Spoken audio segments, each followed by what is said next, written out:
हटता हुआ ना छोड़ता हो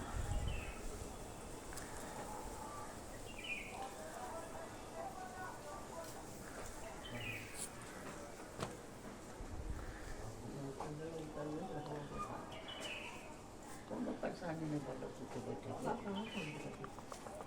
ये कम नहीं नहीं रसोई भी चले तो ठंडा हो जाए